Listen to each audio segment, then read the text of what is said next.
বন্ধুরা, আমি রিমি। গল্পটা তোমরা শেষ পর্যন্ত দেখো, তাহলে তোমাদের বের হবে, তবে শেষ পর্যন্ত না দেখলে কিছুই হবে না। চা খাবেন? চলেন এক কাপ চা খেয়ে আসি। নিচের ঠোঁট কামড়ে ধরে এক মুহূর্ত ভাবল মোহন।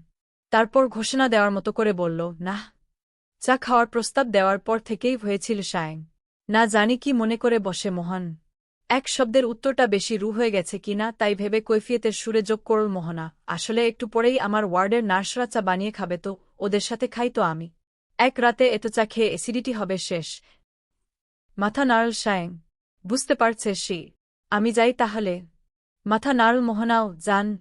আইসিইউর ডক্টরদের সঙ্গে ফ্লোরের ডক্টরদের দেখা হয় না কখনো, কিন্তু তার পরের দিনও মোহনার দেখা হয়েছিল সাইমের সঙ্গে, ফিঙ্গার পাঞ্চ মেশিনের সামন। সাইম এগিয়ে এসে ভয়ে ভয়ে বলল, হাই। প্রথমে চিনতে পারেনি মোহন। অপরিচিতের দৃষ্টিতে তাকিয়ে থাকল কিছুক্ষণ। তারপরে তার চোখ জোড়া উজ্জ্বল হয়ে উঠল। হাসিমুখে বল, হাই।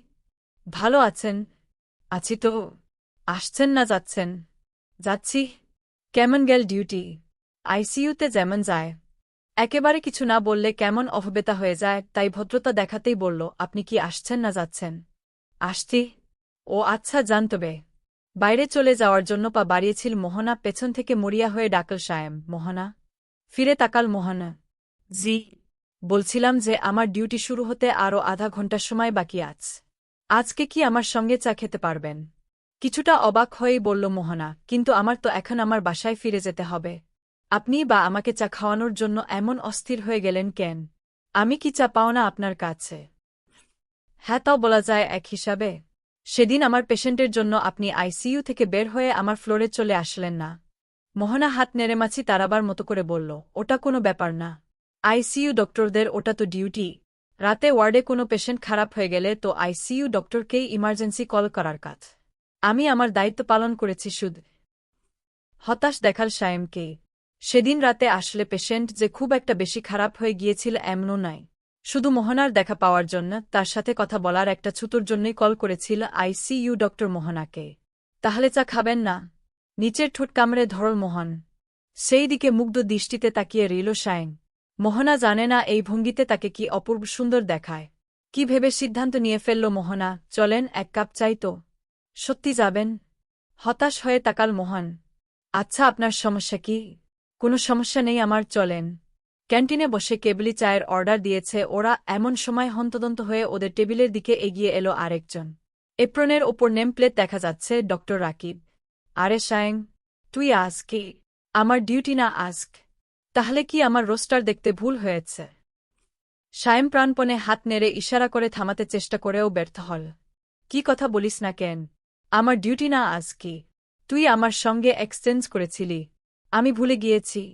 এক নিঃশ্বাসে এতগুলো কথা বলে তার চোখ পড়ল সামনে বসে থাকা মোহনার দিকে। তুই এই আইসিইউ ডক্টর আপুর সঙ্গে কি করিস? সাইমের তখন হে ধরনী দ্বিধাহ, আমি তোমার মধ্যে প্রবেশ করি অবস্থা। ওর চেহারা দেখে আইসিইউ ডক্টরের মতো করেই বেহাল অবস্থার হাল ধরল মোহনা। আমরা চা খেতে এসেছি। চা? হ্যাঁ চা। আপনি খাবেন? তাহলে বসে যান আমাদের সঙ্গে। না, আমি তো আসলে বুঝতে পারছি না আজকে কি ফোর্থ ফ্লোরে আমার ডিউটি না সাইমে? সাইম নিচের দিকে তাকিয়ে প্রায় শোনা যায় না এমন স্বরে বল, তোর। তুই তাহলে হসপিটালে কেন? একটা কাজে এসেছিলাম। কি কাজে? সায়েম ফ্যালফ্যাল করে তাকিয়ে রইল রাকিবের দিকে। সেদিকে তাকিয়ে আবারও দক্ষ হাতে পরিস্থিতি সামাল দিতে চেষ্টা করল আইসিইউ ডক্টর মোহনা, একজনকে চা খাওয়াতে এসেছে। চা? হ্যাঁ চা। আপনি খাবেন? ওদের চা চলে এসেছে ততক্ষণে। সেদিকে তাকিয়ে রাকিব বলল, না থাক। আমি আমার ওয়ার্ডে যাই। হ্যান্ড ওভার নিতে হবে। রাকিব চলে গেলে চায়ের কাপে চুমুক দিল মোহন। একটা কথাও বলছে না সায়েং। চাটা ভালো বানিয়েছে তাই না? জম্বির মতো করে মাথা নাড়ল সায়েং। এরা মনে হয় ভালোই বানায় তাই না? মাথা নাড়ল সায়েং। তাহলে ডিউটি করার আগে পরে আমরা তো মাঝে মাঝে এখানে এসে চা খেতেই পারি, কি বলেন? চমকে চোখ তুলে তাকাল সায়েং। মোহনা হাসছে, তার নিচের ঠোঁট কামড়ে ধরে। সেই হাসি ছড়িয়ে পড়েছে তার মায়াবী চোখ জোড়াতে।